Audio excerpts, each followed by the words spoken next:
नमस्कार. मल्हार टीव्हीच्या सकाळच्या बातमीपत्रामध्ये आपलं स्वागत. रायगड जिल्ह्यात पायाभूत सुविधा निर्माण करून वेगवान विकास करण्यासाठी पंतप्रधान नरेंद्र मोदी यांच्या नेतृत्वाखाली देशाची वाटचाल सुरू असून महायुतीचा उमेदवार म्हणून भरघोस मताने निवडून येणार.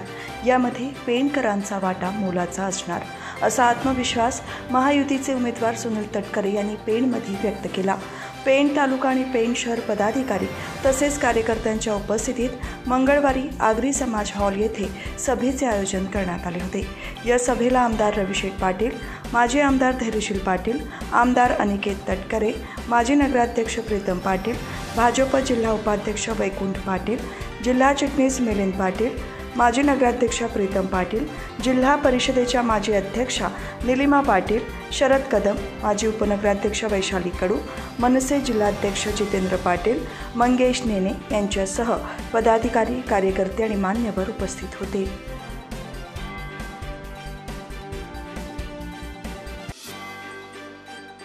सार्वत्रिक लोकसभा निवडणूक 2024च्या पार्श्वभूमीवर स्वीप कार्यक्रमांतर्गत नागरिकांमध्ये मतदान जनजागृती करण्यासाठी महापालिकेच्या वतीने सेल्फी पॉईंट बनवण्यात आले. महापालिकेच्या मुख्यालयातील सेल्फी पॉईंटचे उद्घाटन आयुक्त डॉक्टर प्रशांत रसाळ आणि स्वीप पथक प्रमुख अधिकारी मुख्य अभियंता संजय जगताप, सहाय्यक आयुक्त स्वरूप खरगे यांनी सेल्फी काढून केले. तसेच मतदान करणे हे नागरिकांचे सर्वात महत्त्वाचे कर्तव्य आहे असा संदेश दिला. याबरोबरच Kharghar railway station, Orion mall, Panvel bus stand अशा विविध ठिकाणी मतदान जनजागृती करण्यासाठी सेल्फी पॉईंट बसवण्यात आले आहेत. यांच्या साथीने महापालिका कार्यक्षेत्रात विविध ठिकाणी पोस्टर बॅनरच्या माध्यमातून मतदान जनजागृती केली जात आहे.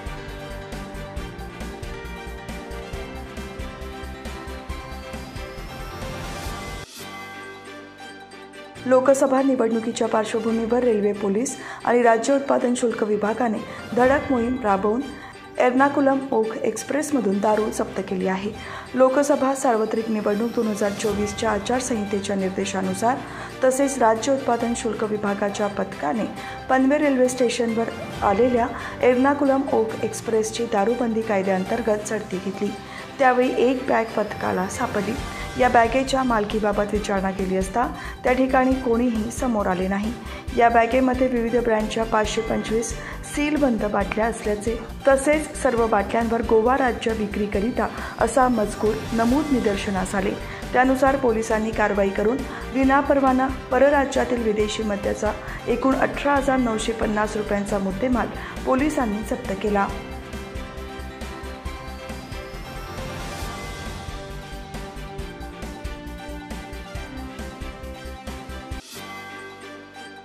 सध्या निवडणुकीची धामधूम सुरू असल्याचा गैरफायदा घेत महापालिका कार्यक्षेत्रात अनधिकृत झोपड्या, अतिक्रमण होत असल्यास अतिक्रमण करणाऱ्यांवर कडक कारवाई करणार असल्याचे आयुक्त डॉक्टर प्रशांत रसाळ यांनी सांगितले आहे.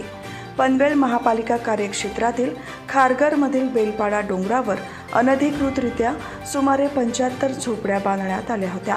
त्या ठिकाणी नुकतीच तोडक कारवाई केली होती. दरम्यान या डोंगरांचे आयुक्त डॉक्टर प्रशांत रसाळ यांनी पाहणी केली. या ठिकाणी कारवाईनंतर निर्माण झालेला राडारोडा तात्काळ हटवून पुन्हा त्या डोंगरांवर अतिक्रमण होणार नाही याची खबरदारी घेण्याच्या सूचना आयुक्तांनी यावेळी प्रभाग अधिकाऱ्यांना दिल्या.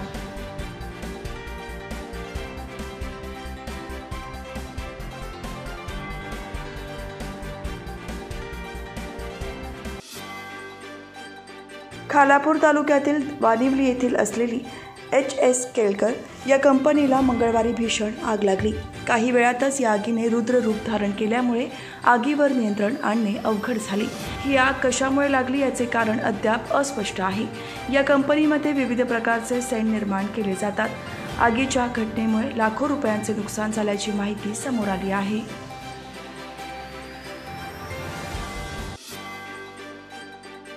रक्तदान शिबिरांची शृंखला कायम ठेवत संत निरंकारी मिशनची सामाजिक शाखा संत निरंकारी चॅरिटेबल फाउंडेशनच्या वतीने उरण तालुक्यातील नवीन शेवा येथील आयोजित भव्य रक्तदान शिबिरात 100 निरंकारी भक्तांनी मानवीयतेचे भावनेतून मोठ्या उत्स्फूर्तपणे रक्तदान केले.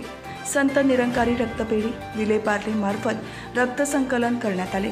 निरंकारी सद्गुरू माता सुदीक्षाजी महाराज यांच्या दिव्य शिकवणीमुळे निरंकारी भक्तगणांमध्ये मानव सेवेची भावना दृढमूळ झालेली असून ते रक्तदान व्यतिरिक्त इतर अनेक सामाजिक सेवांमध्ये निरंतर आपले योगदान देत आहेत। या शिबिरात देखील सुमारे 150 भक्तांनी रक्तदानासाठी आपली नावे नोंदवली होती।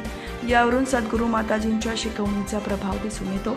संत निरंकारी मंडळाचे क्षेत्रीय संचालक अशोक केरेकरजी यांच्या हस्ते या शिबिराचे उद्घाटन करण्यात आले।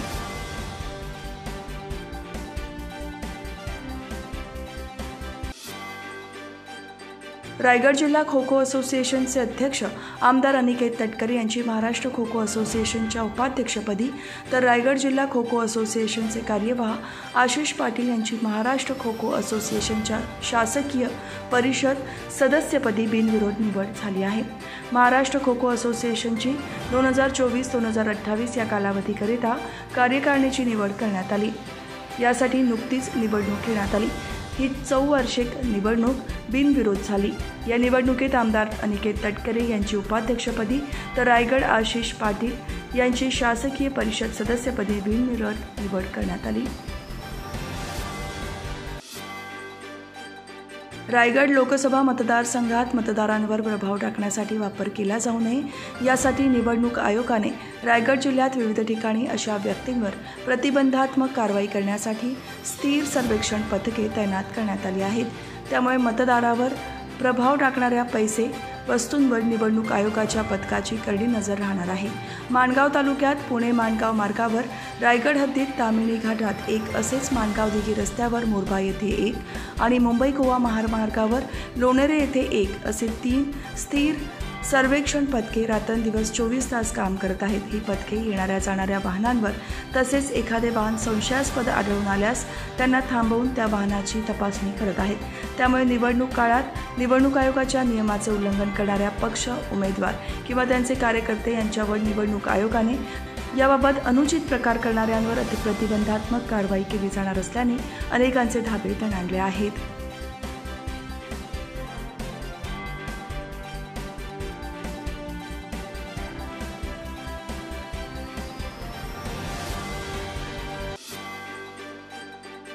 रेवदंडा पारनाका येथून जाणारा मारुती आळी रस्ता दिवसेंदिवस अरुंद होत आहे। या रस्त्याच्या दुतर्फा भाजी आणि फळ विक्रेता बसत असल्याने तेथून ये-जा करणाऱ्या वाहनांना अडचणीचे ठरत असल्यामुळे सातत्याने वाहतूक कोंडी होत असल्याने नागरिक हैराण होत आहेत। मारुती आळी गल्लीतून सातत्याने वाहनांची ये-जा सुरू असते। रेवदंड्यामधील भाजी मार्केट रस्त्याच्या दुतर्फा भरतो। या ठिकाणी भाजी विक्रेता, महिला आणि ग्राहकांची गर्दी नित्याची असते।